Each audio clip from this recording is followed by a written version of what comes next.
Chosen seed of Israel's race, he ransomed from the fall. Hail him who saves you by his grace, and crown him Lord of all. Hail him who saves you by his grace, and crown him Lord of all. Let every kindred, every tribe on this terrestrial ball, to him all majesty ascribe, and crown him Lord of all. To him all majesty ascribe, and crown him Lord of all. Oh, that with yonder sacred throng we let his feet may fall, we'll join the everlasting song, and crown him Lord of all. We'll join the everlasting song, and crown him Lord of all.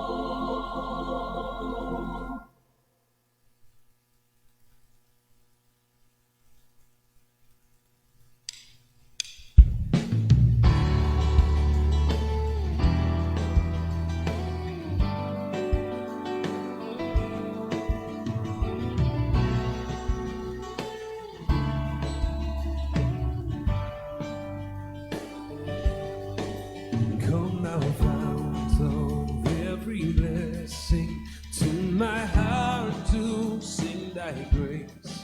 Streams of mercy never ceasing, call for songs of loudest praise. And teach me some melodious sonnet, sung by flaming tongues above.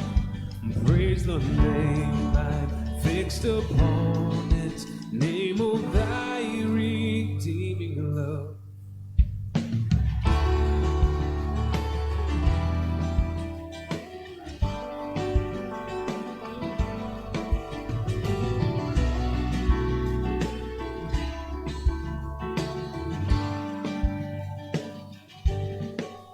Hitherto thy love has blessed me, thou hast brought me to this place, and I know thy hand will bring me safely home by thy good grace.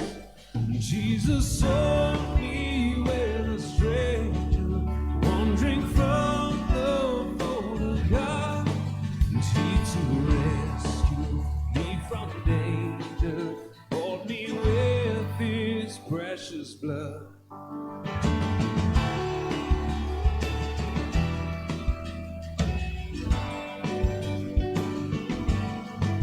Bought me with his blood.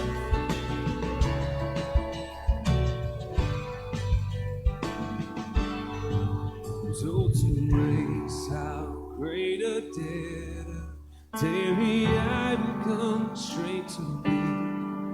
Let thy goodness, like a fetter, bind my wandering heart to thee.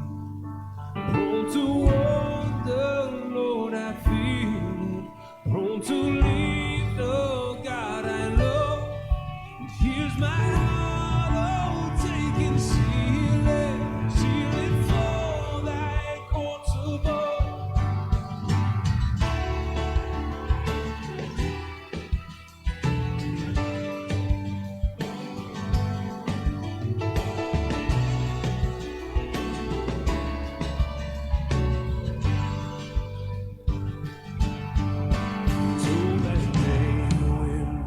From sinning, I shall see thy lovely face, full of rain, blood-washed linen. How I'll sing thy sovereign grace.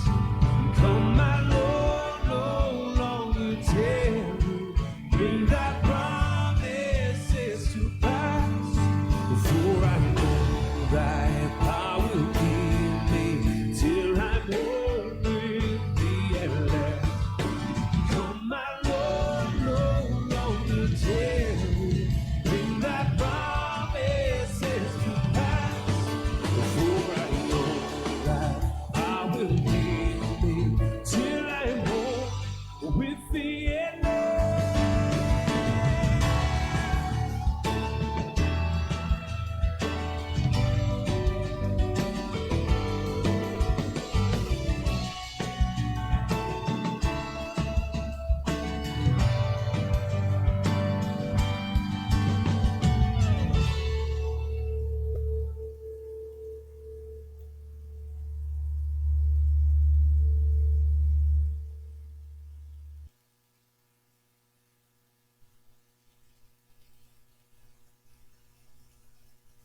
I sing the mighty power of God that made the mountains rise, that spread the flowing seas abroad and built the lofty skies. I sing the wisdom that ordained the sun to rule the day. The moon shines full at his command, and all the stars obey. I sing the goodness of the Lord that filled the earth with food. He formed the creatures with his word and then pronounced them good. Lord, how thy wonders are displayed where'er I turn my eye. If I survey the ground I tread, or gaze upon the sky, there's not a plant or flower below, but makes thy glories known. Sound check. Amen. Isang mapagpalang gabi po sa bawat isa sa atin. Muli, isang happy New Year. Welcome po sa Jesus Christ Baptist Church. This is our Sunday evening service. This is the first Sunday. Ito ang Sunday number 1 out of 52. So merong 52 Sundays every year.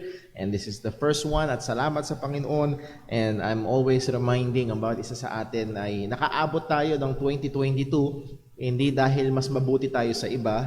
Hindi dahil mas karapat dapat tayo sa iba o naging mas maingat lang tayo sa iba. Kung hindi, again, lahat ng ito ay awa at habag pa rin ng Panginoon. Totoo ang sinabi ng salita ng Diyos, it is of the Lord's mercy that we are not consumed. His mercy is new every morning and great is His faithfulness. So muli po, welcome natin maging ating mga kapatiran via live stream.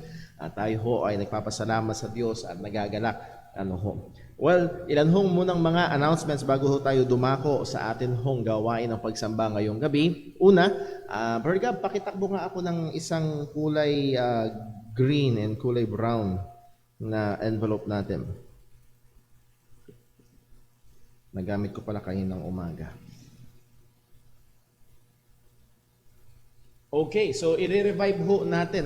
For 2 years, hindi natin ginamit ang ating mga envelopes. Our envelopes is for our offering.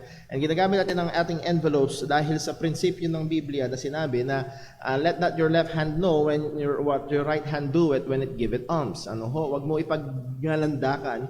At isa sa paraan noon ay isilid sa envelope at yun ho ay ilalagay natin dito sa ating offering box. Now, meron hong 3 kulay ng envelopes ho dyan sapagkat meron ho tayong 3 iba't ibang mga oportunidad para maging kabahagi ng gawain dito sa JCBC. The brown envelope, which is our regular offering, yun ho yung ginagamit natin sa pangtustos sa mga gawain, bayad sa kuryente, suporta sa mga manggagawa, sa inyong pastor.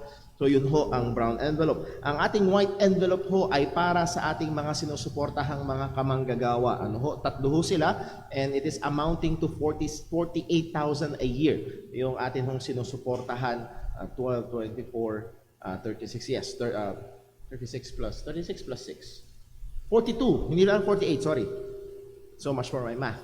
42,000 a year atin hong pinapadala sa atin ng mission support. So that will be our white envelope. Ano po? And then meron po tayong bago, ang ating green envelope. This is our church project offering. Ano ho, meron tayong proyekto at sisimulan natin this year, Lord willing, this coming 12th year church anniversary, this May, ay nagpaplano ho tayo magkaroon ng mga LED monitors ho dito sa magkabila sa ating harapan. So atin hong inistima at kasama yung mga gastusin para i-ready yung mga yon. So around 60,000 pesos ho ang ating i-raise para ho doon, at nawa ay come May ay nakakabit na ho yun ho ang ating plano. So yun ho doon pupunta. So lahat ho ng ilalagay dito ho sa ating hong green envelope ay para ho sa ating mga projects, ano ho, at yun ho ang simula na dun nga ho sa ating mga LED monitor. So pag-pray ho natin yan at maging bahagi ho ng ating pagbabudget at pagtatapat sa Panginoon sa ating mga financial na area ng ating buhay, maging ang gawain ho dito sa Jesus Christ Baptist Church.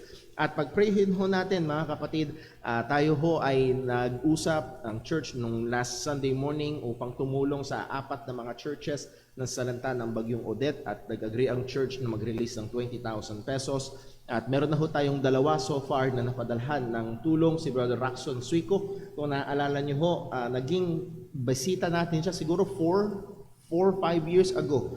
Ano ho, at 2 yung church na pinagpapastoran niya ho, at yung isa ay na-damage, yung isa sa biyaya ng Panginoon tumumba ang mga puno sa paligid, pero parang iniwasan yung kanilang bahay-sambahan. So purihin ang Panginoon ho doon. And then also yung Apologia Christian Church, Brother Leonard Castañeda and Brother Ryan Ermac ang pastor, at talagang sa kanila wasak. Wasak yung kanilang bahay-sambahan, hindi sila makapagtipon doon. Parang ginera, parang may sumabog na bomba doon sa kanilang bahay-sambahan. So pag-pray ho natin ang ating mga kapatiran na ito, marami pa rin sa ating mga kababayan ang walang kuryente, walang tubig, at hirap na hirap sa mga signals ng kanilang mga cellphones or communication devices. So pag-pray ho natin at nawa, guide pa tayo ng Panginoon. We're still looking for 2 others na matutulungan ho natin, at isa ho sa mahirap ay yung komunikasyon. We are trying to call them, pero nahihirapan ho tayo makapag-communicate ng maayos. So Lord willing, within this week ay may send out ho natin yung mga tulong po na yon. Okay, and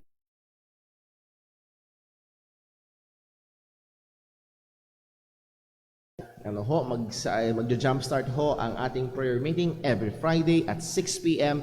dito ho sa JCBC. So yung ating mga kapatiran online ay naimbitahan ho namin kayo, kung kayo ho ay may pagkakataong makarating dito sa church, every Friday po yan 6 p.m. dito ho tayo magkakaroon ng prayer meeting. That means ang ating time in the Word will only be during Wednesday. So Wednesday, 6 p.m. time in the Word. Friday, prayer meeting, meron hong Bible study dito sa church, 6 to 7 p.m. And then yun hong atin hong prayer time na magagawin nating blended, face-to-face and also online. So kung ating mga kapatiran na nagnanasa, nakasama pa rin natin, though they are not able to come to church or nasa malayong lugar ho sila, pwede pa rin po via Zoom app. So download nyo na ho ang Zoom app, at kung kailangan nyo ho ng technical help po dyan, you may contact me or si Brother Daryl or si Brother Patrick. Hanapin nyo lang mga pinakagwapo sa Facebook, sila yun. So makakatulong po sila para ho sa pag-assist ho sa inyo sa mga technical na bagay po na yan. Pag-pray ho natin, ang atin hong lugar kasama sa buong NCR ay alert level 3 ulit bukas, sapagkat pataas, from December 15, 47 lang ang new cases ng COVID-19. Kahapon 3,617 ang new cases. So pagpataas ulit, and we all know because of the festivities at maraming mga tao nagtipon-tipon, and we have the new variant or Omicron, so on. So pag-pray ho natin yan, bantayan ho natin yan, and again susumikap tayo sa biyaya ng Diyos na sumunod sa mga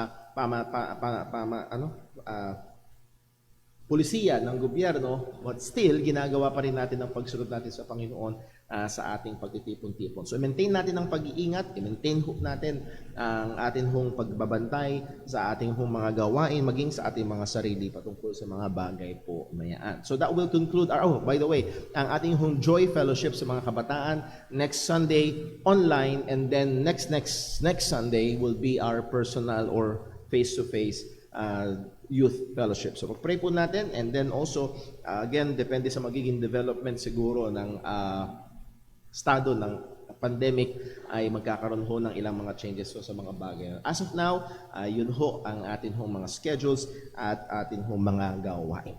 Okay, so tayo ho ay magsimula sa atin hong pagsamba sa Panginoon sa pamamagitan ng pagkakaroon ng matahimik na pananalangin. Hingin natin ang tulong at gabay ng Diyos at upang tayo ay ihanda sa pagsamba sa Kanya. Manalangin po tayo.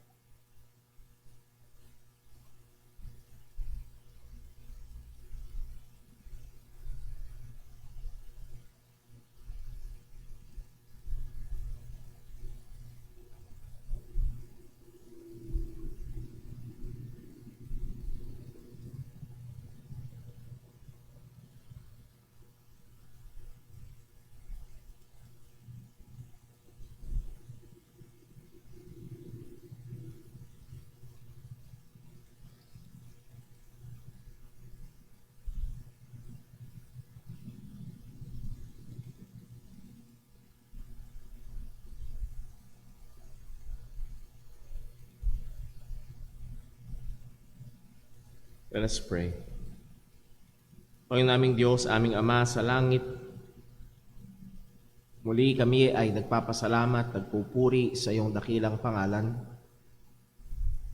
Namamangha kami, O Diyos, kung aming babalik tanawin ang nakaraang taon kung paano ikaw ay nag-ingat, nagpala,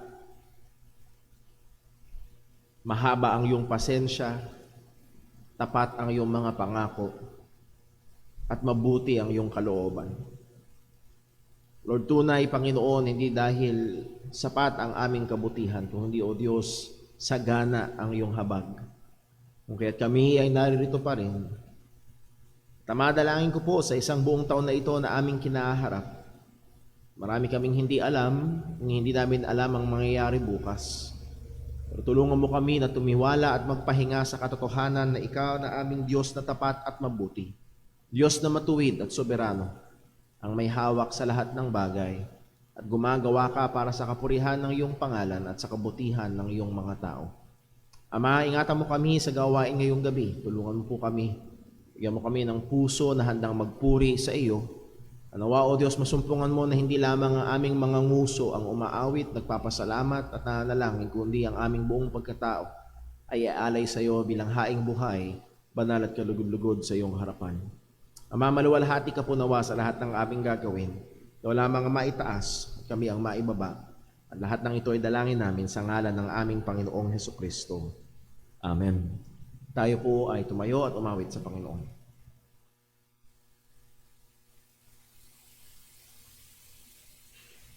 Tayo po umawit. Awitin po natin Victory in Jesus.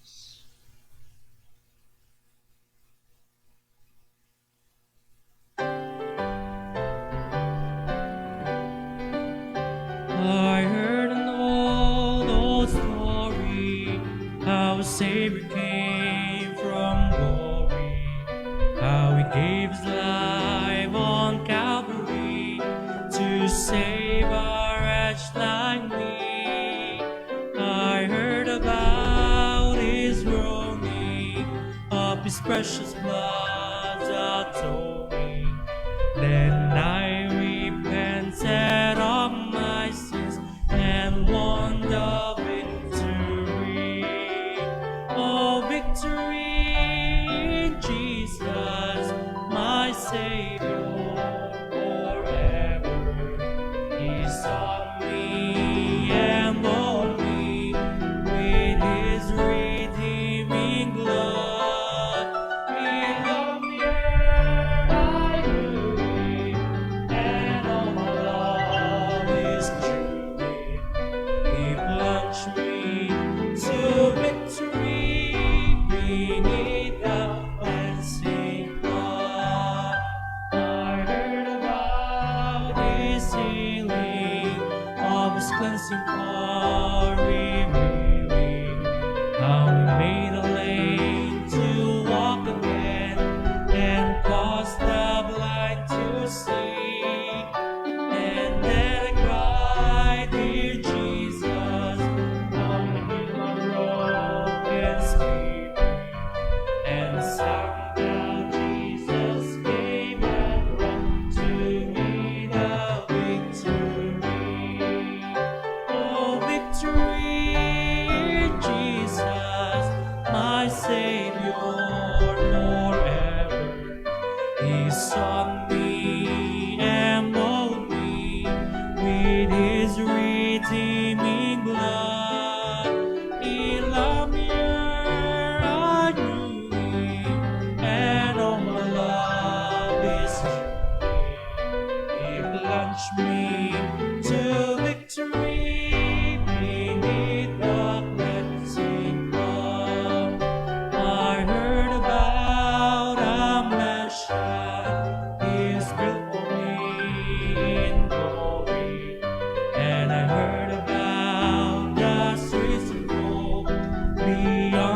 I'll sing about the angels singing and the old redemption story, and some sweet day I'll sing of them the song of victory.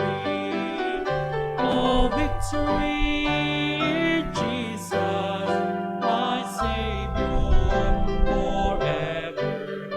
He sought me and called me with His redeeming blood.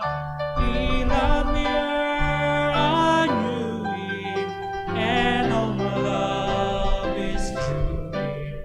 He plunged me to victory beneath the cleansing flood. Matili po tayo ng tayo. Para ho sa ating sabayang pagbasa ng salita ng Panginoon, ating huntunghayan ang ating pagbasa mula ho sa mga aklat ng taga-Pilipos, Philippians chapter 3, kapitulo 3, talatang 12 hanggang 16. Basahin ho natin sabay-sabay, verse number 12. Ready, read. Hindi sa ito'y nakamit ko na o ako'y nakarating na sa hangganan. Sa halip ay nagpapatuloy ako upang makamit ko ang bagay na ito.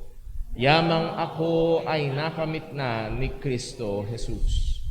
Mga kapatid, hindi ko itinuturing na iyon ay nakamit ko na. Ngunit isang bagay ang ginagawa ko, nililimot ko ang mga bagay na nakaraan at sinisikap kong abutin ang mga bagay na hinaharap. Patuloy akong tumatakbo patungo sa hangganan para sa gantimpala ng malaking na pagtawag ng Diyos, bunga ng pakikipag-isa kay Kristo Jesus. Kaya tayong mga nasa hustong gulang ay dapat magkaroon ng gayunding pananaw. At kung hindi ganito ang inyong pananaw, ito man ay ipahayag sa inyo ng Diyos. Gayunman, magpatuloy tayong mamuhay ayon sa pamantayang naaabot na natin. Pagpalain po ng Diyos sa pagkabasa ng kanyang mga salita. Tayo po ay manalangin. Panginoon naming Diyos, aming Ama sa langit, muli kami nagpapasalamat at pupuri sa iyong biyaya, sa iyong katapatan, sa iyong mga pag-iingat, proteksyon. At Panginoon, alam namin sa nakaraang taon, napakadaming mga biyaya mo. Napakadaming mga pag-iingat mo ang hindi namin pansin. Lord, patawad po sa kakulangan namin ng pagpapasalamat. Patawad po, O Diyos, sa kakuparan namin ng pagbibigay luwalhati sa iyo. Anawa, O Diyos, ngayon po ay lalo mo kaming bigyan ng mga mata na may ilaw na laging makita. Mas maging sensitibo pa kami sa mga pagkilos mo, biyaya mo, pag-iingat mo, pagtuturo mo. Ama, dalangin ko po kagaya ng aming nabasa sa mga talata na amin binigyang pansin ngayong gabi. Ikaw po nawa, Panginoon, na magturo sa amin na kalimutan ang mga bagay na nakaraan at magpursigi sa mga bagay na hinaharap sangayon sa pagkatawag mo sa amin. Ang pangangaral ng iyong salita, ikaw po nawa ang magpala, ang taong iyong gagamitin, ay bigyan mo ng karunungan, kapangyarihan na nagmumula sa iyo, na patuloy na maging pagpapala sa buhay ng iyong iglesia at sa mga mananampalataya. Ama, ikaw lamang po maitaas sa aming kalagitnaan at lahat ng aming gagawin, patuloy ka namang maluwalhati. Sa ngalan ni Jesus, ito pong aming dalangin. Amen.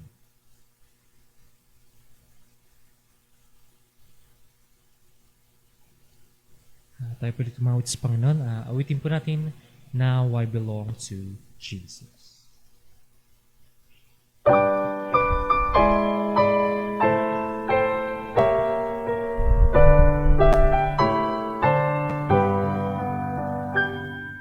Jesus, my Lord, will love me forever.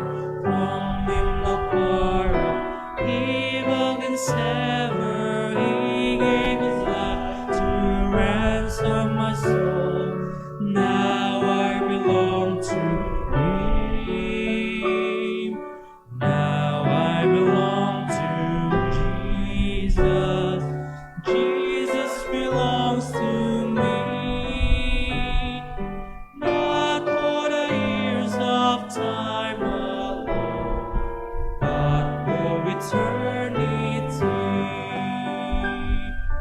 Once I was lost in sin's degradation. Jesus came down to bring me salvation, lifted me up from sorrow and shame. Now I belong to Him. Now I belong to Jesus. Jesus belongs to me. Not for the years of time alone, but for eternity. Joy floods my soul, for Jesus has saved me, freed me from sin that long had enslaved me.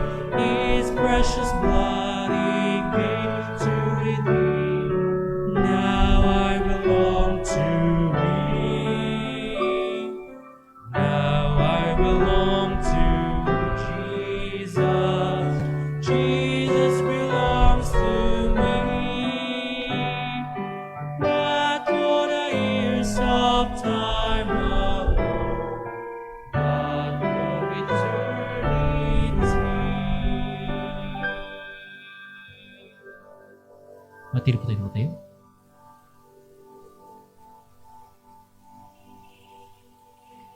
Para po sa ating pagbibigayan, ating pong basahin ang ating pong talata para po sa ating pagbibigay.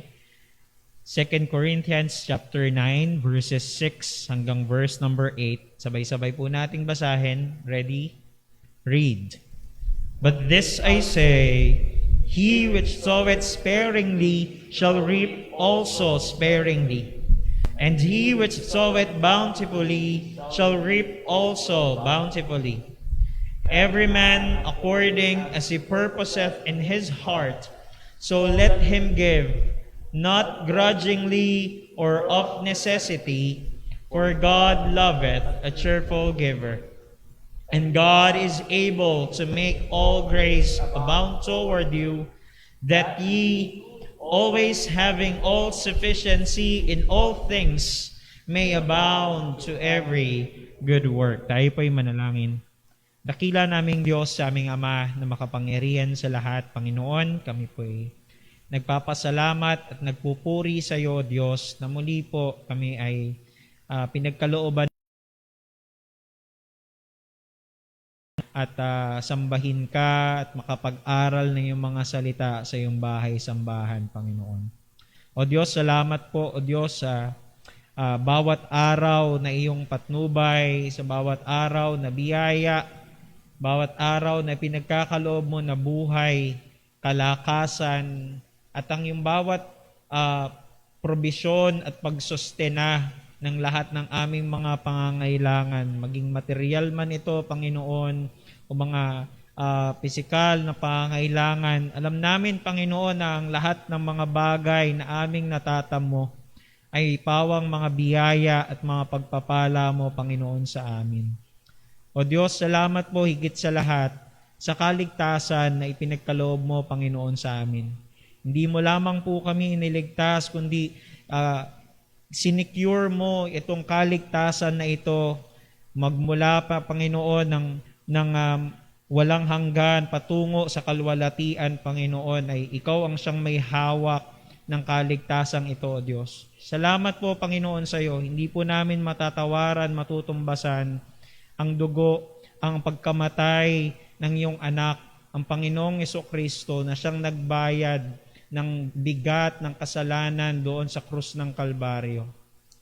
Dalangin po namin sa iyo, Panginoon, sa mga oras na ito, na sa aming pagbibigay ay magbigay po kami, Panginoon, ng merong kagalakan sa aming mga puso, na siyang bunga ng aming lubos na pasasalamat sa lahat ng biyaya na amin pong natatamo.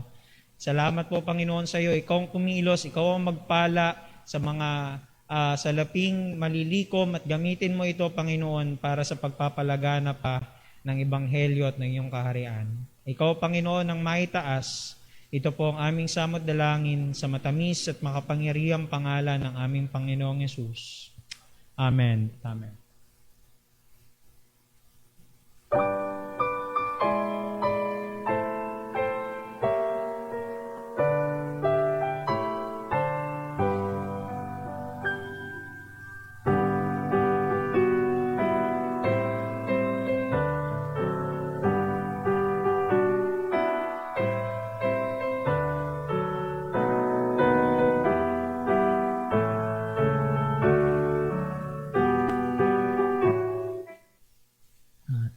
magsing lahat. Tayo po rin tumawad sa Panginoon. Awitin po natin more about Jesus.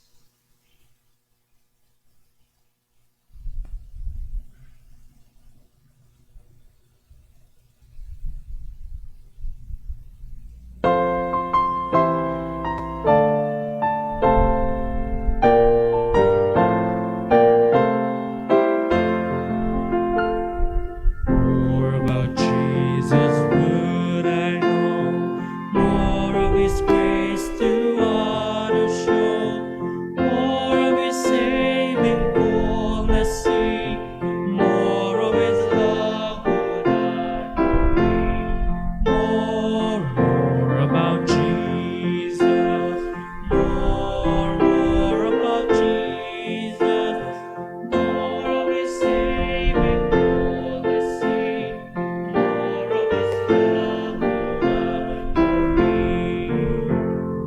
More about Jesus, let me learn. More of His holy will discern. Spirit of God, my teacher be, showing the taste of Christ to me. More about Jesus. More about Jesus. More of His saving fullness.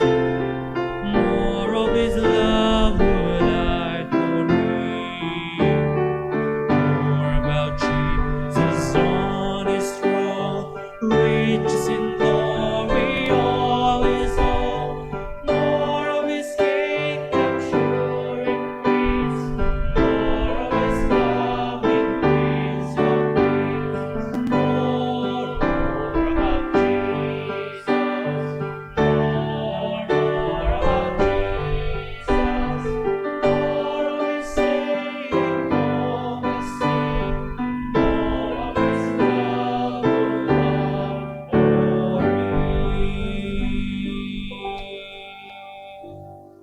Magsipan po lahat.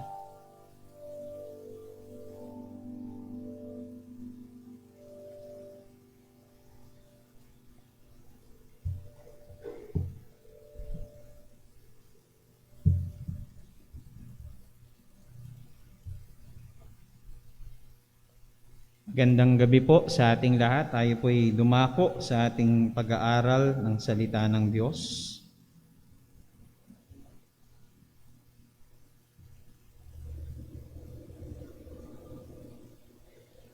Kamakailan lamang po ay nakagawa ng isang record breaker si Stephen Curry. At nahigitan niya ang dating may hawak ng trono ng most three-pointers made na si Ray Allen. Si Ray Allen po noon ay nakagawa ng 2,973 na three-pointers or three-point shots sa kanyang buong career. Ngunit, hinigatan ito ni Stephen Curry at siya na ngayon ang hindi lamang may hawak ng trono ng most three-pointers made, kundi siya na rin ang kauna-unahang NBA player na nakagawa ng 3,000 three-pointers. At yan ay nagpapatuloy at maaari pang madagdagan. Paanong narating ni Stephen Curry ang 3,000 three-pointers? Siyempre po, siya na nagsimula nung nakashoot siya ng kauna-unahan niyang three-pointer at hindi siya tumigil, kundi pumukol pa siya ng pumukol hanggang maabot niya ang 100, maabot niya ang 500, maabot niya ang 1,000, 2,000, at ang 3,000 na merong narating niya ngayon at nagpapatuloy pa. Marami din bang mga missed shots? Marami rin bang mga tira na hindi na ipasok si Stephen Curry? Actually po, mas marami pa sa kanyang nagawa. According sa data, ay meron siyang 3,969 missed three-point shots. Pero kung tumigil na siya sa pag-improve ng kanyang skill, sa pag-shoot ng 3 points dahil sa failures na hindi mapukol, na hindi ma-shoot ang bola, or even dun sa nakaabot na siya ng, sabihin natin, umabot na siya ng 1,000 na kung tutuusin ay hindi biro para sa isang player na makaabot ng 1,000 3-point shots. Malamang po, kung siya'y tumigil na roon, ay hindi niya na nakamit ang trono na kanyang kinauupuan sa ngayon. Katulad ng ganitong halimbawa ang ating pag-aaralan ngayong gabing ito, hindi isang basketball player, kundi isang alipin ng Panginoon na nagpatuloy sa pagkamit at pagganap ng kalooban ng Diyos, maging sa kabila man ng kahinaan at pagkukulang sa pagharap sa kasalanan, o maging sa kabila ng maraming bagay na kanyang nakamit para sa Panginoon. Siya'y nagpatuloy hanggang sa kahuli-hulihan ng kanyang buhay, at walang iba po yan kundi si Apostol Pablo. Tayo pong lahat ay tumayo. Basahin po natin ang ating talata ngayong gabing ito sa Philippians chapter 3. Philippians chapter 3 verses 12 hanggang verse number 14. Philippians chapter 3 verses 12 hanggang verse number 14. Basahin ko po. Maaari niyo po akong sundan. Philippians chapter 3 verses 12 to 14. Not as though I had already attained, either were already perfect, but I follow after, if that I may apprehend that for which also I am apprehended of Christ Jesus. Brethren, I count not myself to have apprehended, but this one thing I do, forgetting those things which are behind, and reaching forth unto those things which are before, I press toward the mark for the prize of the high calling of God in Christ Jesus. Pag-aralan po natin ngayong gabi, an excellent example of Paul for the excellency of Christ. Tayo po'y sumaglit na manalangin. Dakila naming Diyos, aming Ama na makapangyarihan sa lahat, Panginoon, kami po'y muli nagpupurit, nagpapasalamat sa iyo sa pagkakataon po na meron kami ngayong gabing ito na mag-aral ng iyong mga salita. Dalangin po namin sa iyo, Panginoon, na iyo po kaming patnubayan, pangunahan ng pag-aaral ng iyong mga salita, na makita po namin, Panginoon, ang mga katotohanan ng iyong mga salita na nais mong ituro po, Panginoon, sa amin ngayong mga gabing ito. Ikaw ang siyang mangusap. Gamitin mo lamang po, Panginoon, ang iyong lingkod bilang isang instrumento na tagapahayag ng iyong mga salita. Nawa, Panginoon, sa aming pag-aaral ng iyong mga salita, ay tulungan mo po kami na maluwalhati ka, makilala ka namin patuloy, at ito'y maghimok sa amin na lalong ibigin ka, lalong mahalin ka at paglingkuran. Dahil tunay nga, Panginoon, na karapat dapat ka, Panginoon. Ikaw, O Diyos, ang may taas. Ito po ang aming samot dalangin sa matamis at makapangyarihang pangalan ng aming Panginoong Yesus. Amen at amen. Mari na po kayo magsiyo po. Ito po ang pinaka-mensahe ng ating pag-aaral ngayong pong gabing ito. Ang panawagan nating mga mananampalataya ay ganapin natin ng buong buhay ang kalooban ng Diyos na lumakad sa pagsunod sa katuwiran at kabanalan ni Kristo. Pag-aralan po natin ngayong gabing ito ang isang napakagandang halimbawa na ginawa ni Apostol Pablo na nakaangkla rin naman sa ginawang halimbawa ni Kristo. Sabi niya po sa isang mga talata, imitate me as I imitate Christ, or follow me as I follow Christ. Sundan ninyo ako o gayahin katulad lang din naman ng aking pagsunod kay Kristo. At itong kanyang pagsunod sa Panginoong Jesucristo ay isang lakbayin. Ito'y isang takbuhin na kanyang nakamtan natapos sa tulong ng Panginoon. hanggang sa dulo ng kanyang buhay. Kaya nga po ang sabi niya sa mga huling yugto ng kanyang buhay sa 2 Timothy chapter 4 verse number 7, ang sabi po ni Apostol Pablo, I have fought a good fight. I have finished my course. I have kept the faith. Pag-aralan po natin ang mga talata sa Philippians chapter 3 para mas lalo nating manamnam itong ibig niyang sabihin na I have fought a good fight. I have finished my course. I have kept the faith. In verse number 12 po, punta po tayo sa ating mga talata. Sa verse number 12 ng Philippians chapter 3, sabi po ng talata, not as though I had already attained, either were already perfect. Ang sabi po sa Tagalog, sa Filipino Standard Version, ang ganda po, thank you po kay Brother Paul, sa kanya ko nalaman itong version na ito. Sabi po sa Tagalog, wala tayo sa screen yan, basahin ko na lamang po. Hindi sa ito'y nakamit ko na, o ito'y nakarating na sa hangganan. Not as though I had already attained. Hindi sa ito'y nakamit ko na o nakarating na doon sa hangganan.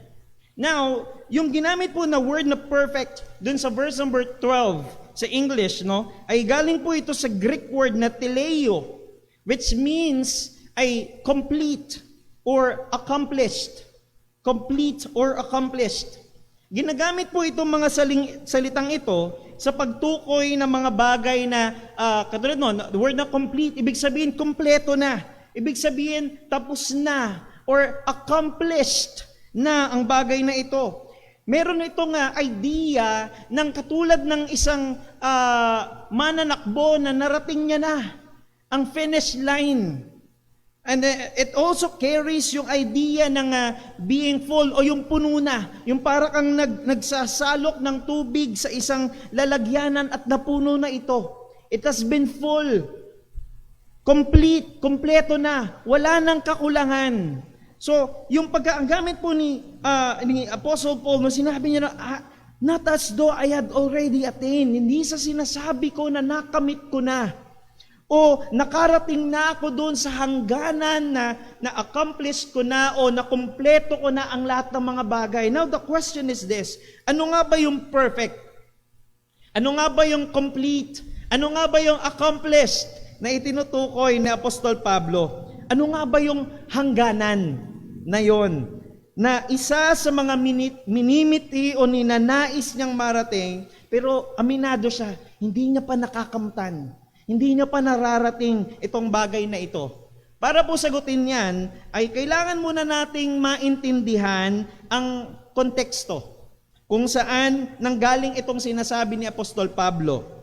Actually po, para mas makita natin ng mas malawak pa, kailangan nating umatras sa chapter 2. Sa chapter 2, balikan po na, atras lamang po tayo ng isang chapter. Sa Philippians chapter 2, basahin ko na lamang po ang verses 2 hanggang verse number 5. Ang sabi po ng mga talata ay ito, fulfill ye my joy, that ye be like-minded, having the same love, being of one accord, of one mind. Let nothing be done through strife or vainglory, but in lowliness of mind, let each esteem other better than themselves. Look not every man on his own things, but every man also on the things of others. Let this mind be in you, which was also in Christ Jesus. By this, makikita po natin, ang pinaka-konteksto ay patungkol sa unity, pagkakaisa, humility or pagpapakumbaba, at higit sa lahat, Christ-likeness o yung pagiging katulad ni Kristo. Pumapatukoy po ito dito umiikot yung konteksto mula sa chapter 2 hanggang sa mga sasabihin pa ni Apostol Pablo sa chapter number 3. Muli ay ang ganda ng translation sa verse number 3 ng Filipino Standard Version. Sabi niya doon sa verse number 3, huwag ninyong gawin ang anuman dahil sa pangsariling hangarin o dahil sa kayabangan. Sa halip, magpakumbaba kayo at ituring ang iba na mas mahalaga kaysa sa inyong sarili. Ganda, no? Na hindi mo ituturing ang iyong sarili na mahalaga, kundi ang ituturing mo na mas mahalaga ay ang ibang tao. Tandaan po natin, siyempre, unan, ang konteksto nito ay nasa isang konteksto na isang local church, particularly ang church ng mga o ang iglesia ng mga taga Pilipos. Ang mga mananampalataya ng bawat iglesia ay hindi dapat magkaroon ng klase ng kaisipan na mas mataas siya kaysa sa iba. Hindi dapat magkaroon ng payabangan sa loob ng iglesia. Maging sa konteksto man ito ng isang lokal na iglesia o maging sa iba pang mga mananampalataya. Hindi tayo dapat magkaroon ng ganong klaseng kaisipan. Tandaan po natin, walang sino man sa loob ng iglesia ang mas mahalaga kaysa sa iba. Ang isang iglesia ay katulad ng isang katawan na binubuo ng iba't ibang bahagi. Katulad po ng katawan, merong mata, merong kamay, merong paa, merong tainga, merong bibig. At ang bawat bahagi ng katawan ay mahalaga. Pag hindi po nag-function ng maayos ang isang parte ng katawan, ano mangyayari? Mahihirapan ang buong katawan. Diyo, minsan magkaroon ka lamang ng maliit na singaw sa iyong bibig. Maaari na maapektuhan ang buong katawan. Sa paanong paraan? Siyempre, pag mayroong ang singaw, ang hirap kumain, mahapdi. Pag hindi ka masyadong kumain, konti lang ang laman ng tiyan. Pag konti lang ang laman ng tiyan, mainit ang ulo. Kasi gutom. Diba? Pag mainit ang ulo, apektado na ang lahat ng kilos. Ganon ang picture ng isang iglesia, ng isang grupo ng mga mananampalataya. Ganito po natin nakikita dapat ng isa't isa na ang bawat isa ay merong function na ginagampanan at ang bawat function ng bawat isa ay mahalaga. Katulad po, pag hindi nakakita ng maayos ang mata, apektado ang buong katawan.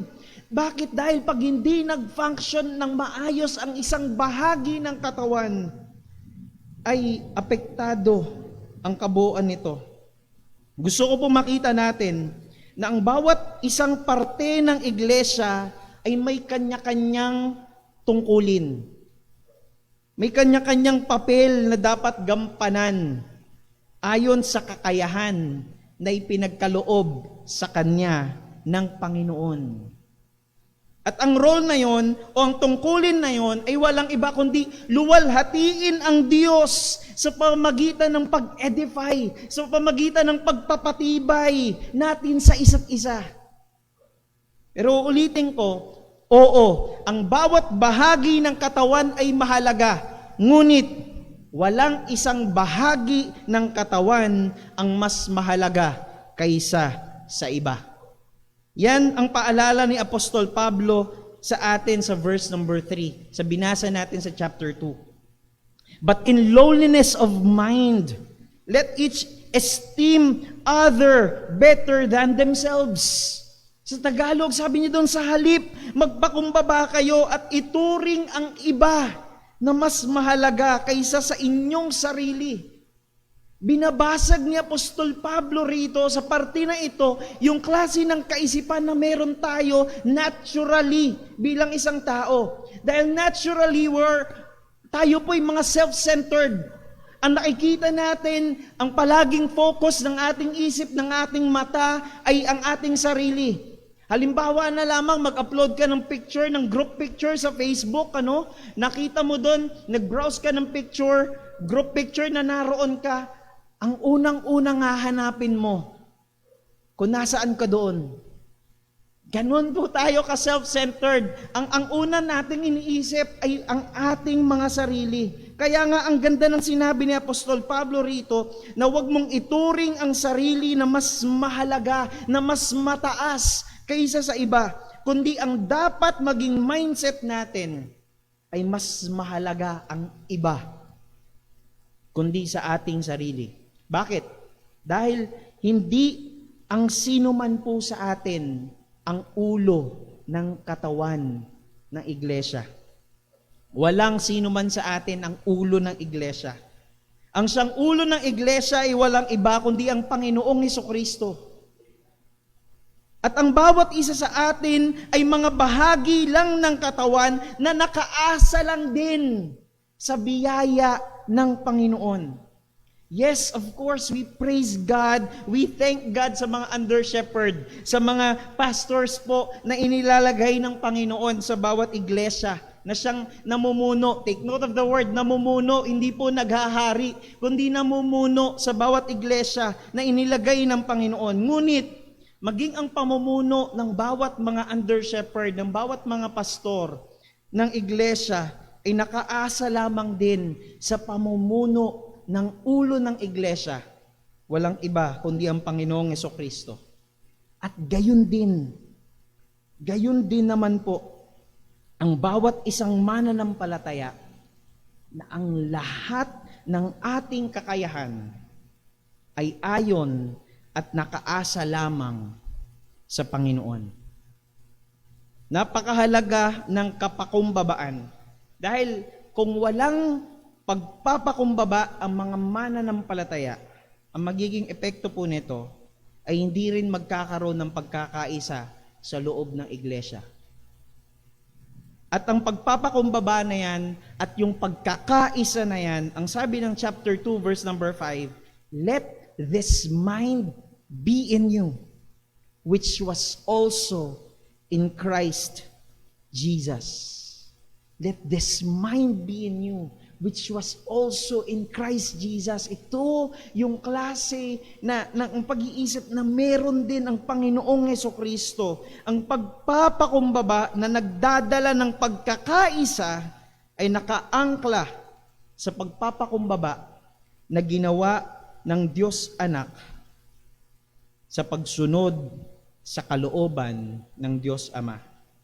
Yan po ang konteksto ni Apostol Pablo na sinasabi niya hindi niya pa na-attain, hindi ko pa nakakamit, hindi pa niya na-accomplish. May mga pagkakataon na nagkakamali siya, may mga pagkakataon na nagkukulang siya sa pagganap ng kalooban ng Diyos na maisabuhay ang pagiging katulad ni Kristo.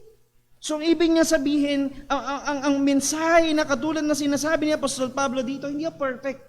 Hindi ko pa na-accomplish itong bagay na ito. Wala pa ako dun sa klase ng certain ng maturity na na-accomplish ko na ang lahat ng ito. Wala ako dun sa klase ng perfection na hindi na ako nagkukulang sa paglakad, sa pagsunod ayon sa wangis ng Panginoong Hesukristo. Hindi ko palaging nagaganap, hindi ko palaging nagagawa ang paglakad na katulad ni Kristo.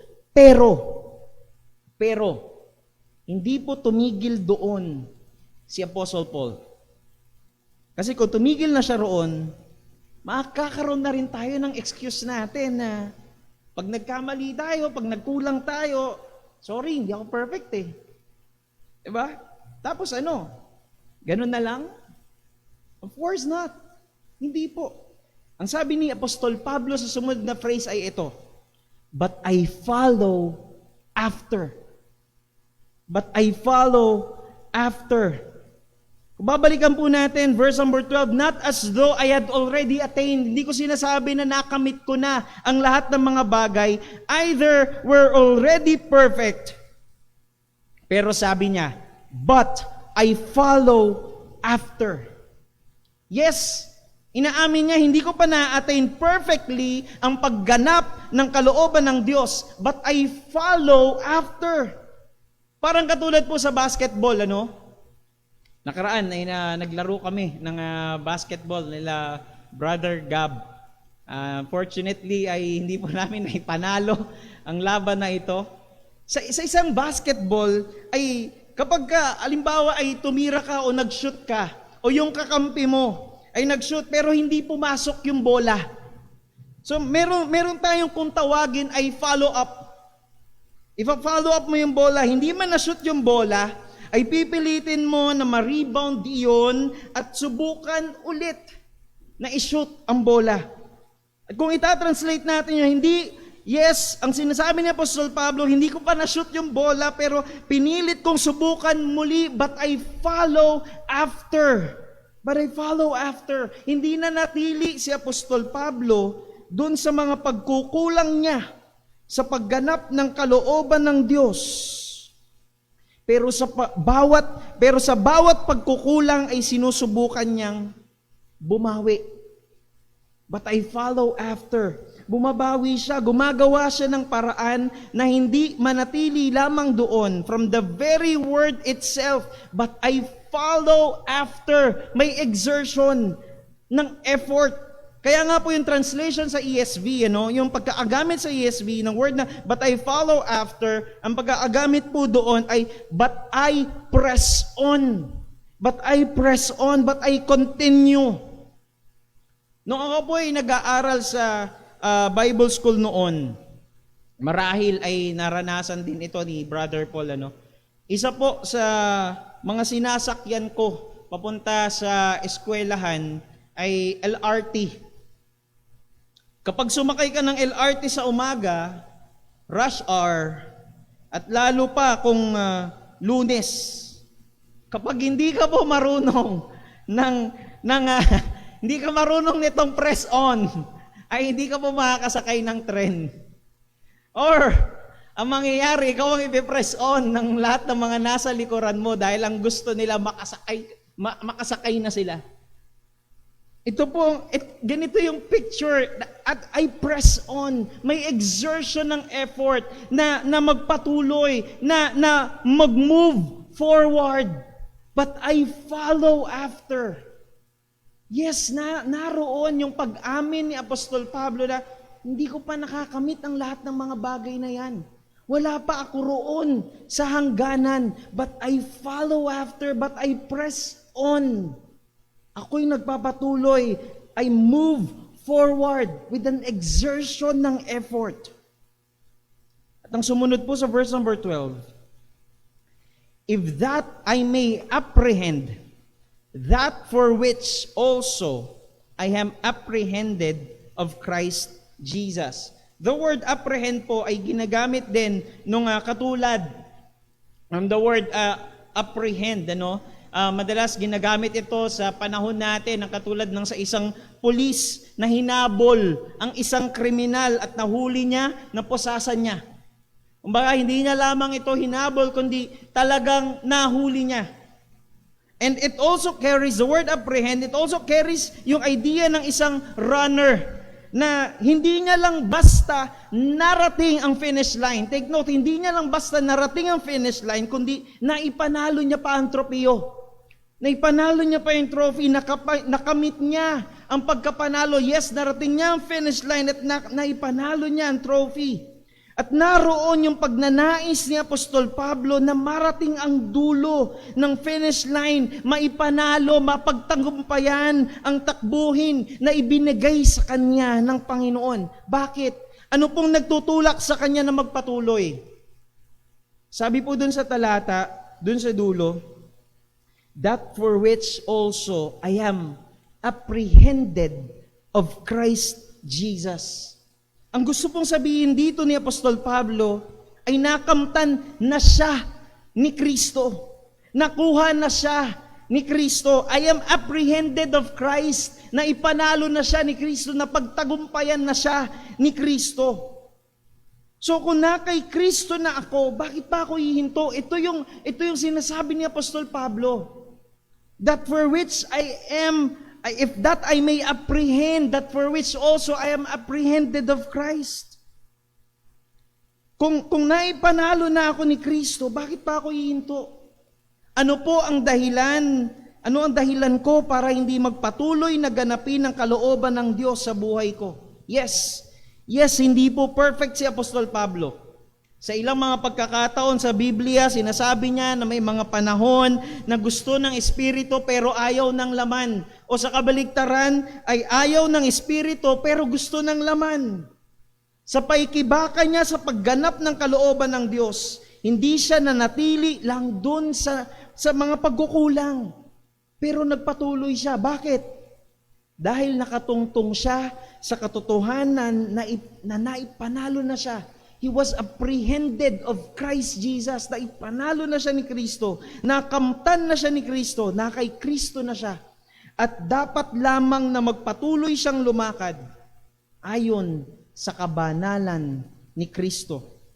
In verse number 13, sabi po niya ron, Brethren, mga kapatid, I count not myself to have apprehended. Napakaganda po ng sinabi dito ni Apostle Paul. Why? Dahil makikita natin sa context ng chapter 3 na nagbigay siya ng kanyang mga credentials sa unang mga talata ng chapter 3. Sa verse number 4, akit lamang po tayo sa ilang mga talata. Sa verse number 4, sabi niya ron, Though I might also have confidence in the flesh, if any other man thinketh that he had whereof he might trust in the flesh, I more. Ang sinasabi po rito ni Apostol Pablo, kung yung maipagyayabang na accomplishments, na credentials o attainment, ang sabi niya, mas lalo ako. Mas higit lalo ako. Bakit? Ano sabi niya? Verse number 5. Circumcised the 8th day of the stock of Israel. Sinasabi rito ni Apostol Pablo na nagawa ko yung parte ako ng tradisyon ng circumcision at galing ako sa lahi ni Abraham. Sabi pa niya doon, of the tribe of Benjamin. Aba, galing lang naman ako sa tribe ng pinakaunang hari ng Israel na si King Saul. At galing ako dun sa tribe na kasama ng tribe of Judah na nasa lineage, take note, nasa lineage ng mga faithful, ng mga hari, simula nang ma-divide ang Israel into 2 kingdoms. Sila ang magkasama ng Judah and Benjamin. At ang sabi pa po niya ron, an Hebrew of the Hebrews. Sabi niya, full-blooded akong Hudyo. Hindi ako katulad ng ibang mga Hudyo na yes, Hudyo nga, ngunit ang kilos at asal ay katulad ng mga Hentil. Tandaan po natin, nung panahon nila, ay marami ng mga Hudyo ang yumayakap din. Yumayakap na sa kultura ng mga Hentil. Kultura, particularly ng Greek culture. Pero sinasabi ni Apostol Pablo, I am Hebrew of Hebrews, of the Hebrews. Ako'y Hudyo at nanatiling Hudyo, maging sa asal man, maging sa kilos, maging sa kultura na aking pinangahawakan, ako pa rin ay isang Hudyo. At sabi pa po ron sa verse number 5, as touching the law, a Pharisee. Na kung kaalaman patungkol sa kautusan, kaalaman tungkol sa law, sa Torah, bilang Pharisee, ang ibig niya sabihin, alam ko ang bawat detalye ng kautusan. At bilang Pharisee, talagang tinutupad nila yun. Talagang ginagawa nila yung mga tradisyon at yung mga nasa kautusan. At bilang isang Pharisee, ang mensahe na sinasabi niya pa rito ay kasama ako dun sa lupon, kasama ako dun sa grupo ng mga elite. Kumbaga yung mga nasa mga taong nasa taas, nasa mataas na antas ng lipunan. Basically, ang sinasabi ni Apostol Pablo rito, kung pagiging religious lamang ang usapan, mas religious pa ako sa relihiyoso. Kung pagpapayabangan lamang ang gagawin natin, mas marami akong maipagyayabang at maipagmamalaki sa inyo. Verse number 6, hindi pa rin naputol. Verse number 6, concerning zeal, persecuting the church. Kung kasigasigan lamang daw po ang pag-uusapan, matindi ang pagiging masigasig ni Apostol Pablo bilang isang Hudyo. Bakit? Dahil yung pagper-persecute niya sa mga mananampalataya noon, yung pagper-persecute niya sa simbahan, ay sa ngalan ng Judaismo. Ay ito po ay napakaganda para sa kanila. Dahil sila, hate nila ang simbahan. Kaya para sa kanila, napakamasigasig mo kung talagang pinipersecute mo ang simbahan. At makita natin na naroon na siya from the time na namamatay si Stephen. At ano ba pong sabi niya sa verse number 6? Touching the righteousness which is in the law. Ano sabi niya?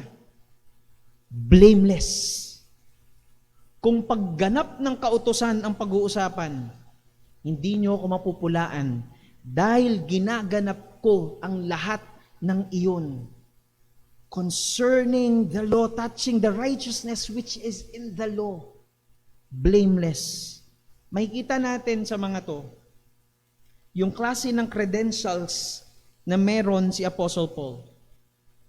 Kumbaga sinasabi niya na kung meron sa atin ang gustong magmalaki, kung meron sa atin ang gustong magyabang, kung meron sa atin ang gustong magmataas sa mga accomplishments niya, sa mga attainment niya, sa mga naabot niya, sa mga part ng credentials niya, sige, itapat mo yan. Itapat mo yan sa accomplishments ko, itapat mo yan sa attainments ko, itapat mo yan sa credentials ko. Walang kwenta ang lahat ng yan. Yun ang ibig niyang sabihin. Pero ang sabi niya sa verse number 7,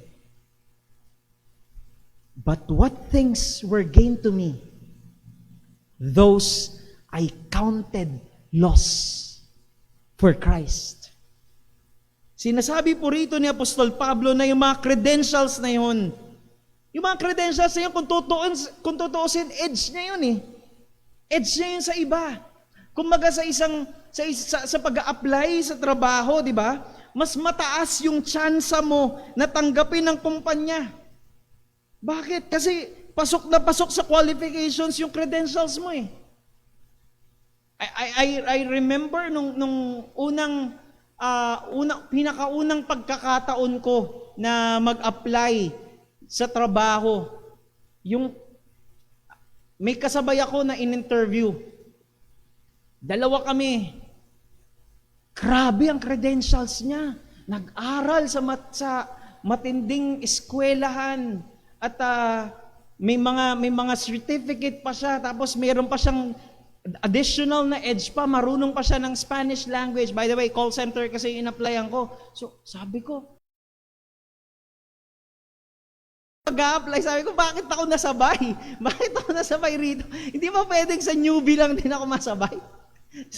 Sabi ko, ano pang itatapat ko rito? Well, sa biyaya ng Panginoon, parehas naman po kaming natanggap sa trabaho, Hindi ko alam kung sa paanong paraan. Pero hindi ba katulad noon? Edge na yun, yung klase ng credentials na meron siya, yung klase ng experience sa trabaho na meron siya. And just like this, ang sinasabi ni Apostol Pablo, ito yung credentials ko. Kung tutusin, ito mga to ay gain para sa akin. Pero sabi niya, but what things were gained to me, those I counted loss for Christ. Walang kwenta ang lahat ng yan. Bakit? Sabi niya sa verse number 8, yea, doubtless, and I count all things but loss for the excellency of the knowledge of Christ Jesus, my Lord. Walang kwenta ang lahat ng mga credentials, ang lahat ng kanyang mga accomplishments, ang lahat ng kanyang mga attainments sa buhay, kung ikukumpara sa excellency, kung ikukumpara sa halaga ng lahat kung ikukumpara mo yung lahat ng yun sa halaga ng isang bagay na natagpuan niya. Ano po yun? The excellency. Itong bagay na ito ang siyang may pinakamataas na halaga sa buong mundo. Yun ay walang iba kundi yung makilala niya si Kristo bilang my Lord, aking Panginoon, kanyang Panginoon, na makatagpo niya, makilala niya ang Panginoon, ang Panginoong Jesucristo bilang kanyang Panginoon, at magkaroon siya ng relasyon sa kanya, my Lord. The excellency of the knowledge of Christ Jesus, yung halaga. makamtan man po natin ang lahat ng yaman ng buong mundo, maabot mo man yung rurok ng katagumpayan ng pwede nating maabot dito sa mundong ito. Ngunit kung hindi natin makikilala ang Panginoong Jesucristo bilang ating Panginoon at hindi tayo magkakaroon ng relasyon sa Kanya, ang lahat ng mga bagay na makakamtan po natin sa mundong ito ay walang halaga. Kaya po nung nabasa ko itong part na to, brethren, I count not myself to have apprehended. Nahiya ako. Isipin niyo po kung si Apostol Pablo, sa kabila ng kanyang mga credentials, actually, ito lang yung mga bagay na binanggit niya. Pero kung idadagdag pa po natin, and ilalagay natin ito sa konteksto kung kailan nasulat ang Book of Philippians, nasulat po ang Book of Philippians na siyang pinakahuli sa lahat ng mga prison epistles. At ito'y nasulat in somewhere 60 AD. Ibig sabihin, ilang taon na lamang po, malapit na siyang mamatay. Ibig sabihin, ito na yung mga panahon, ito na yung mga taon na ang dami niya ng mga na-accomplish para sa Panginoon. Ang dami niya ng mga nagawa, ang dami niya ng mga iglesia na siya'y ginamit ng Panginoon bilang kasangkapan na maitayo itong mga bagay na ito. Kung sa perspective, bilang isang tao, napakarami niya na nagawa para sa Panginoon. Kaya nung sinabi niya, brethren, I count not myself to have apprehended, parang nahiya ako sa sarili ko. Si Apostol Pablo, ang magsasabi nito na hindi ko pa nakakamtan, hindi ko pa nagagawa ang lahat ng mga bagay. Wala pa ako doon sa rurok ng klase ng maturity or klase ng completeness, klase ng perfection na wala na akong gagawin pa para sa Panginoon. Ibig sabihin lamang po nun, ay ito'y hamon sa atin na katulad ni Apostol Pablo na yes, hindi niya pa naaabot ang lahat, hindi niya pa nakakamtan ng lahat ng pwedeng abutin at lahat ng katagumpayan na pwedeng gawin para kay Kristo. Pero ang sabi po niya, dahil sa dami ng accomplishments niya sa Panginoon, ang sabi po niya, sa kabila ng lahat ng mga ito, sa kabila ng, sabihin natin accomplishments, sa kabila ng lahat ng mga credentials na meron siya bilang si Apostol Pablo. Pero ang sabi po niya, doon sa talata natin, brethren, I count not myself to have apprehended, but this one thing I do, forgetting those things which are behind, and reaching forth unto those things which are before. Ang sabi po niya, kinakalimutan ko ang lahat ng mga bagay na na-accomplish ko para sa Panginoon. Hindi dahil walang kwenta ang lahat ng mga yon, kundi dahil, ang sabi niya, hindi dapat ako manatili lamang doon. Yes, marami na siyang nagawa para sa Panginoon. Pero ang sabi niya, and reaching forth unto those things which are before. May mga bagay pa na nasa harapan ko, na dapat kong abutin, na dapat kong kamtin, na dapat kong gawin, na dapat akong magpatuloy pa. I press on, but I follow after. Napakaganda pong challenge nito para sa ating mga mananampalataya na magpatuloy sa paglilingkod sa Panginoon, na magpatuloy sa pagbabasa, sa pag-aaral ng salita ng Diyos, magpatuloy pa sa paglago, sa pagkilala kay Kristo, magpatuloy sa pagmamahal, sa pag-ibig sa Kanya, magpatuloy sa pagganap ng kalooban ng Diyos, na tayo'y lumakad sa kabanalan ni Kristo, maging kawangis niya. Ang tanong, hanggang kailan tayo magpapatuloy? Ang sagot po ni Apostol Pablo sa verse number 14, I press toward the mark for the prize of the high calling of God in Christ Jesus. Ayon po sa mga scholars, ayon sa mga theologians, yung word po na high calling ay pwede pong i-translate or merong iba't ibang mga view sa possible translation. Isa na po yung ginamit dyan sa King James na high calling, na ang takbuhin natin bilang mga mananampalataya ay isang mataas na panawagan.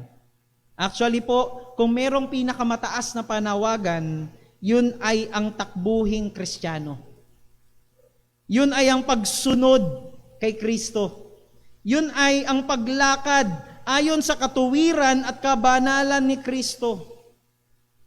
Ang highest calling po ay hindi ang pagpapastor. Ang highest calling ng isang mananampalataya ay yung ganapin niya ang kalooban ng Diyos sa kanya habang lumalakad siya sa kabanalan at katuwiran ni Kristo.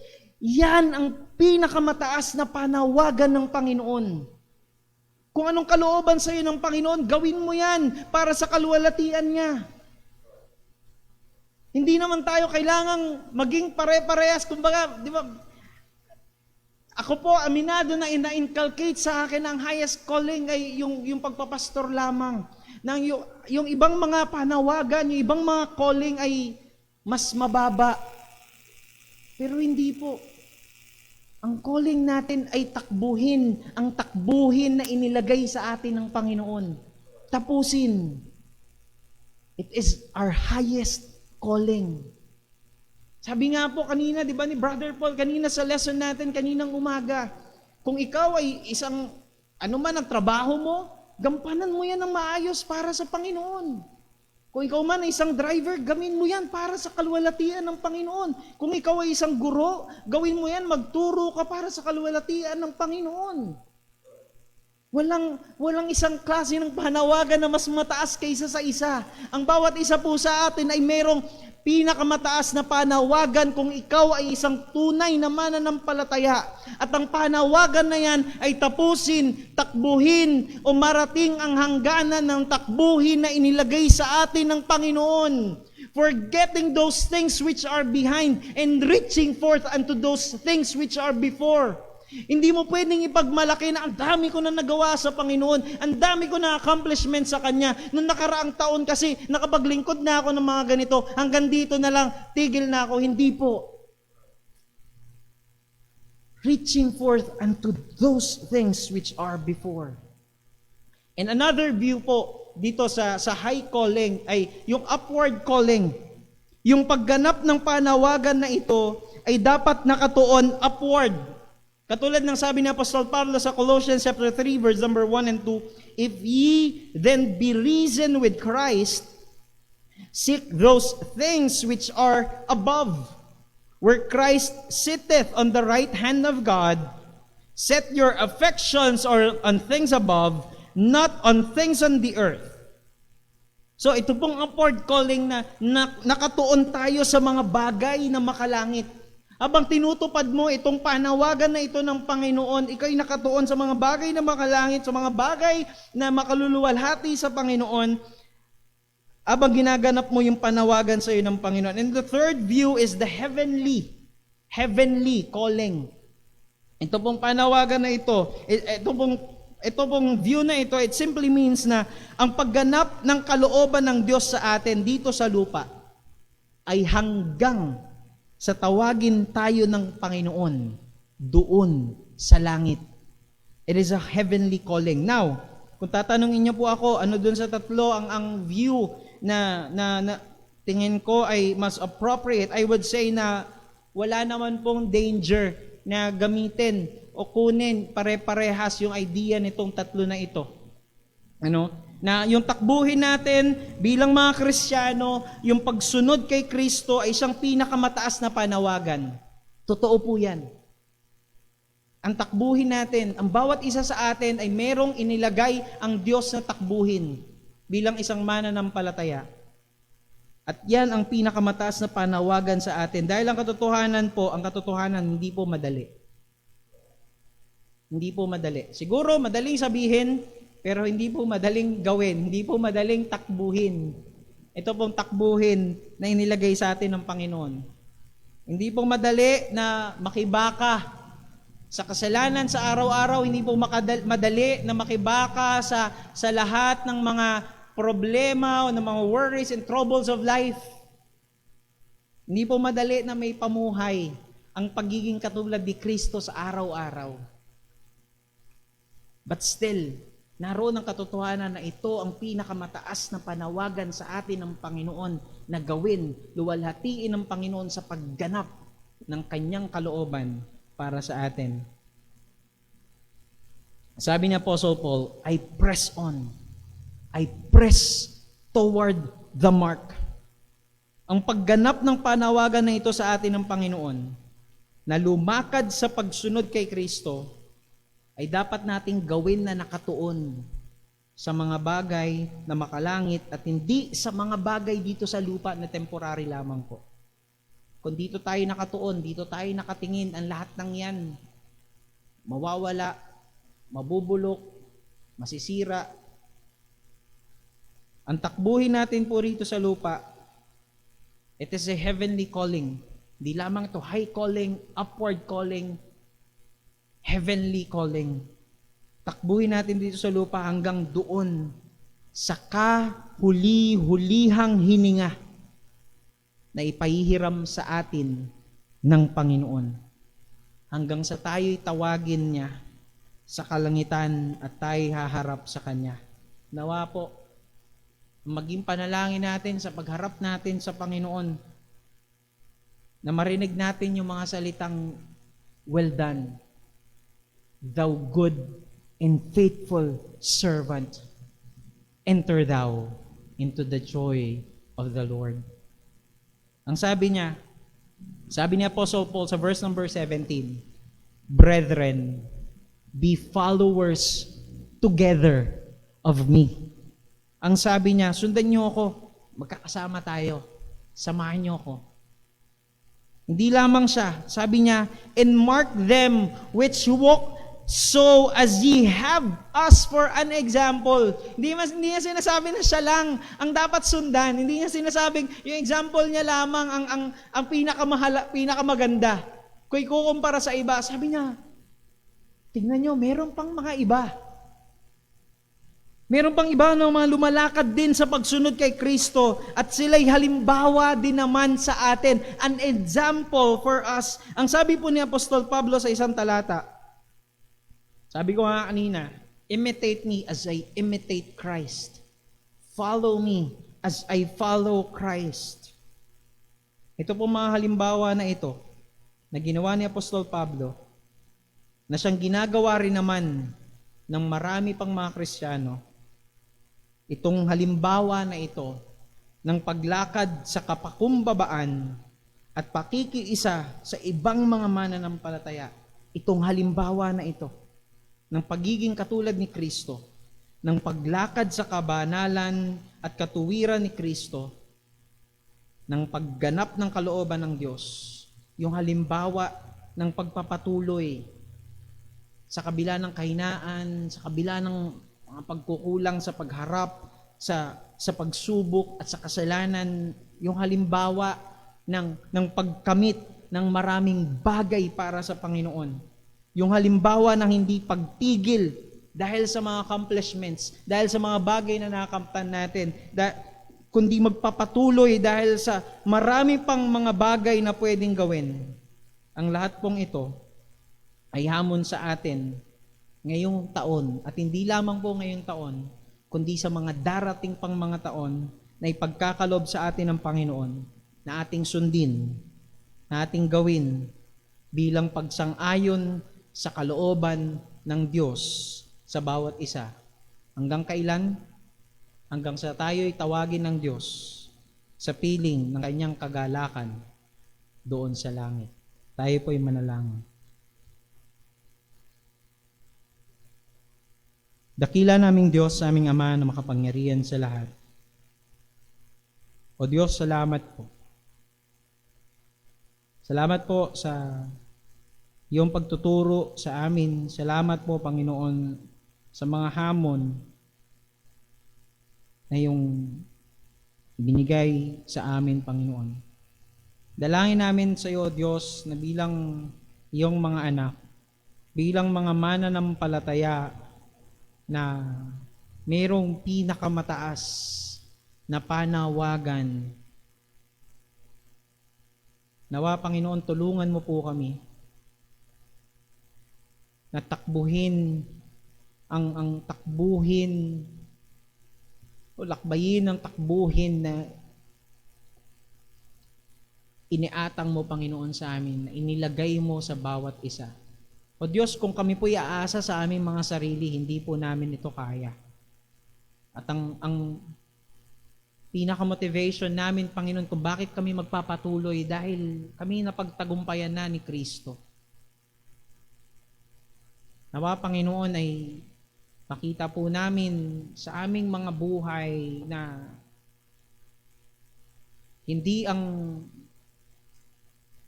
pagkukulang o maging ang accomplishment sa mga buhay na nararating na aabot namin, Panginoon, ang dahilan. O sa madaling salita, walang anumang dahilan upang kami po'y huminto, upang kami tumingin sa likod ng mga bagay na aming nagawa, na aming o hindi nagawa, kundi tumingin kami sa mga bagay na meron pa sa aming harapan na dapat naming gawin para sa kalwalatian mo, Panginoon. O Diyos, tulungan mo po kami. Mga kapatid, ngayong oras na ito, atin pong pagbulay-bulayan ang mga salita, ang mga katotohanan na ating napag-aralan ngayong gabing ito. Bigyan ko po ang bawat isa ng pagkakataon na manalangin, kausapin ng Panginoon sa anumang hamon na Kanyang binigay sa ating mga puso. Tayo po'y manalangin.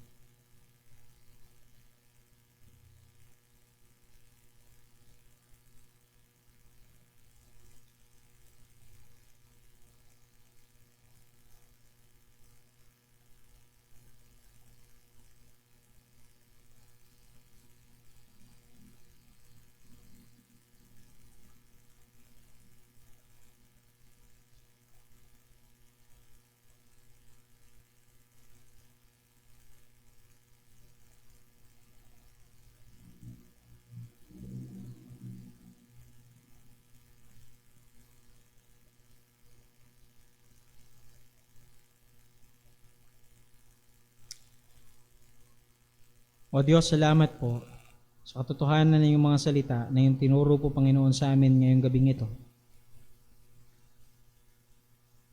Ang anumang aming mga natututunan ay hindi natatapos sa 4 na sulok ng simbahan. Ito'y magpapatuloy sa aming paglabas, sa aming araw-araw na pagharap sa lahat ng mga bagay na kakaharapin namin sa aming buhay. Tulungan mo kami, Panginoon, na umasa sa iyong kapangyarihan, umasa sa iyong habag, sa iyong biyaya, sa paggawa mo, Panginoon, sa amin, na kami ay puspusin mo ng kapakumbabaan at kami, Panginoon, ay lumakad ayon sa wangis ng iyong anak, ang Panginoong Jesucristo. Tulungan mo kami, Lord, na sa aming pagharap sa lahat ng mga bagay sa aming buhay sa araw-araw, ay lumakad po kami na may kabanalan, na may katuwiran, at marating namin ang hangganan ng takbuhin na ipinagkaloob mo sa bawat isa sa amin, Panginoon. Hindi po namin alam kung hanggang saan, hanggang kailan ang hangganan na ito, Panginoon. Pero alam po namin na napagtagumpayan mo na kami bilang iyong mga anak, napagtagumpayan mo na maging ang lakbay na ito. Kaya kami po ilalakad ayon sa lakad mo, Panginoon. Purihin ka, O Diyos, Ikaw maluwalhati. Ito po ang aming samot dalangin sa matamis at mga pangyarihang pangalan ng aming Panginoong Jesucristo. Amen. Amen. Tayo po ay magsitayo. Tayo pong awitin ang ating pangwakas na awit.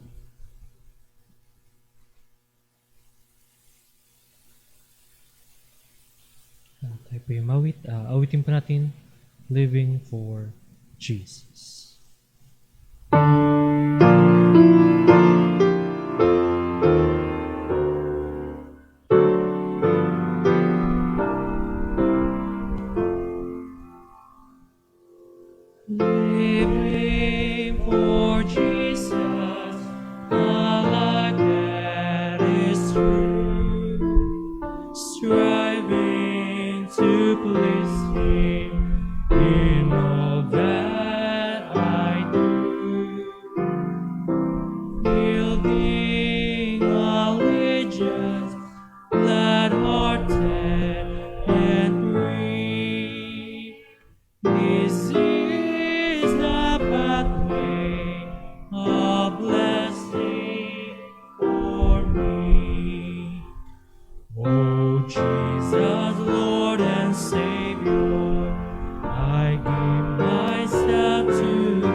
For now in thy atonement is gave thyself for me. I am no other master, my heart shall be thy throne. My life I give henceforth to live, O Christ, for thee alone. Living for Jesus to earth's needs alive, my dearest treasure, the light of His mind, seeking the lost ones, He died to redeem, bringing the weary to find rest in Thee. Oh Jesus, Lord and Savior, I give myself to Thee. For now in thy atonement is give thyself for me. I am no other master, my heart shall be thy throne. My life I give henceforth to live, O Christ, for thee alone.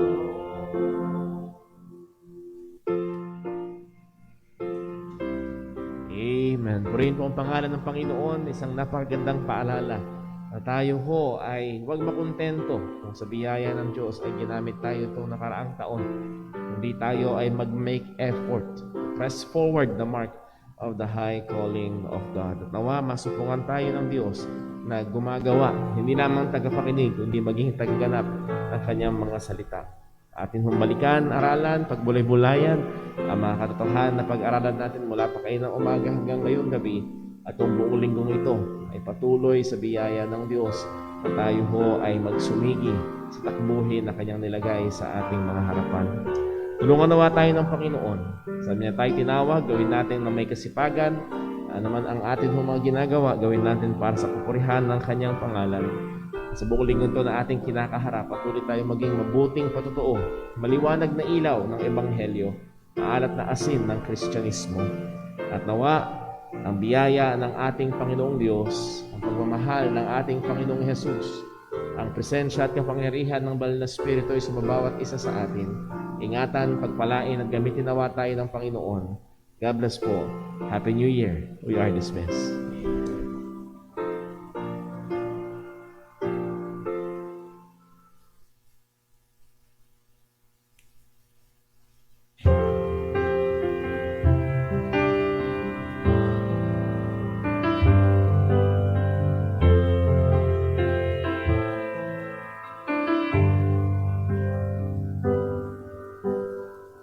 You will save them, you will save. We're the lost and helpless ones, the rebels and the renegades who spurned your holy love. You will save them, you will save. Mercy will be magnified. Everyone has gone astray and followed after lies.